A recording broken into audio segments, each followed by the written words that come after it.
Dr. Anne Kunkler is a highly accomplished board-certified medical and surgical retina specialist. She completed her ophthalmology residency at Vitreoretinal Surgery Fellowship at the Bascom Palmer Eye Institute. Originally from Ohio, Dr. Kunkler earned her medical degree summa cum laude from Ohio State University.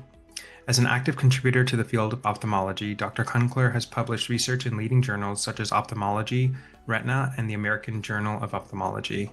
Dr. Kunkler is dedicated to providing patient-centered care and utilizing the latest advancements in medical and surgical treatments. She's excited to have joined the team at Retina Consultants of Miami and to serve the local community. Thank you so much for joining us today, Dr. Kunkler. I'll do my best to kind of cover more of the retina changes, the kind of clinical findings and the pathological findings that we can find in relation to high myopia. And these are all the complications that we're trying to prevent. So just some normal findings that you can see in high myopia.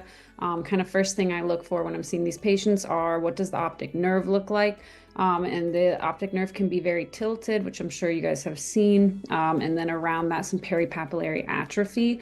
That's just because when the globe is elongated, the nerve is inserting at more of an angle. So that's why it appears to be abnormal like that. Other things you can find is when you look at the actual fundus itself, it's called a tigroid fundus. So you can see kind of, it's more of an orangey pattern with kind of blackish spots. And this is again due to the axial elongation. And then there's also a thinner choroid. So in some of these patients, you're seeing the choroidal vessels very well.